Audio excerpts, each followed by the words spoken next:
I'm motivated by fear. Fear of fear. I hate being scared to do something.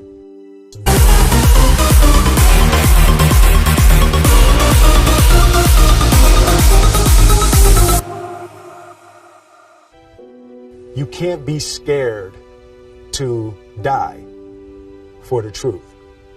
The truth is the only thing that's ever going to be constant. And you can't fear what might happen to you if you were to tell the truth. Because what happens to you if you don't tell the truth is worse than telling the truth will ever be. The first step before anybody else in the world believes it is you have to believe it. There's no reason to have a plan B because it distracts from plan A. And I think psychologically, the advantage that gives me over a lot of people that I have been in competition with in different situations is it's difficult to take the first step when you look how big the task is. The task is never huge to me. It's always one brick. I believe, and I learned very young, that you don't try to build a wall. You don't set out to build a wall. You don't say, I'm going to build the biggest, baddest, greatest wall that's ever been built. You don't start there. You say, I'm going to lay this brick as perfectly as a brick can be laid. There will not be one brick on the face of the earth that's going to be laid better than this brick that I'm going to lay in this next 10 minutes.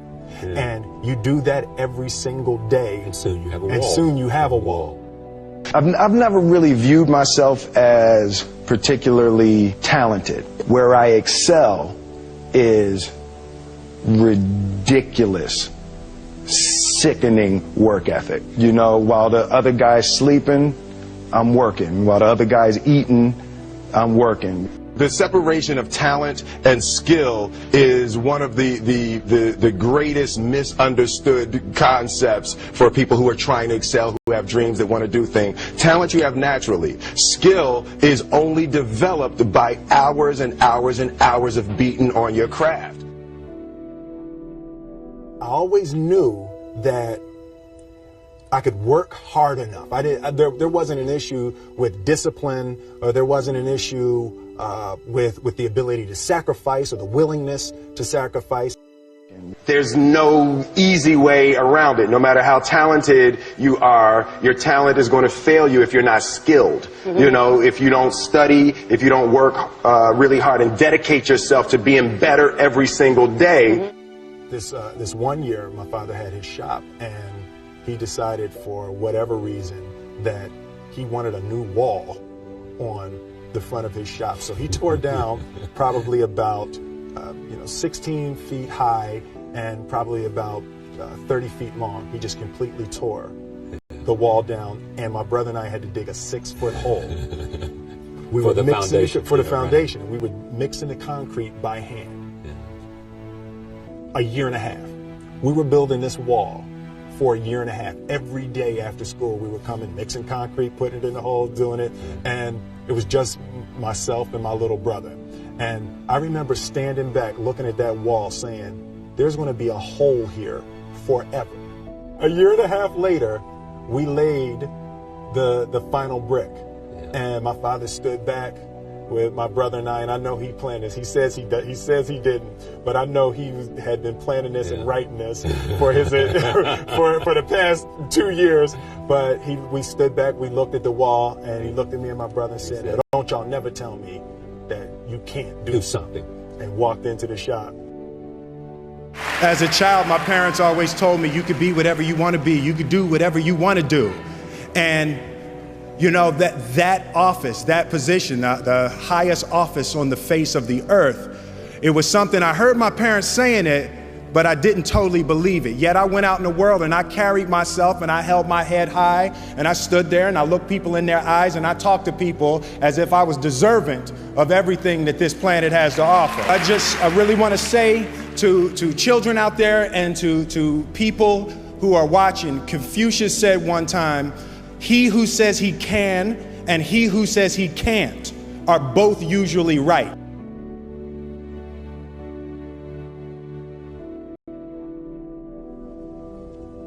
having the opportunity to study greatness. Anytime you have that opportunity, there are certain intricacies that will make clear who you are. It becomes that much more clear who you are. The definition of who I am is very clear to me, and it also redefines who I want to be, in that I know for a fact that I'm stronger than I thought I was. You know, you can't help but ask yourself the question, what would I do if I was in Muhammad Ali's shoes? I'm not the best at anything. You know what I mean? Eddie Murphy is funnier than I'll ever be. Denzel is more powerful than I'll ever be. I think that my strength is I can do everything well. You know, I can do a little bit of everything, and that's what I concentrate on to be my strength. I'll never be able to compete with Denzel. I enjoy connecting with people and ideas, and you know, I have a mission statement. So every year for probably the past 10 years, I've worked out a mission statement for myself. And for the last few years, the mission statement has stayed the same, and it's been improve lives, right? So when I go into something, I'm looking for how the quality of this piece could potentially improve lives. But it's all along the way. It's when you make the movie and how you're interacting with people in the process. And the concept of improving lives runs through the center of everything I do. And then I realized that the way to improve lives is to continually improve yourself, right? So with that, every morning when I get out of the bed, I haven't fixed everything in the world yet, so there's always something to do. I want my life, I want my work, my family, I want it to mean something. If you are not making someone else's life better, then you're wasting your time. Like your life will become better by making other lives better. A few months ago, I said that I believe that if I chose to, I could be the president of the United States. And I think as I've had a chance to intellectualize why I said that. Yeah. And I think that there's a certain delusional quality that all successful people have to have. You have to believe that something different than what has happened for the last 50 million years of history. You have to believe that something different can happen.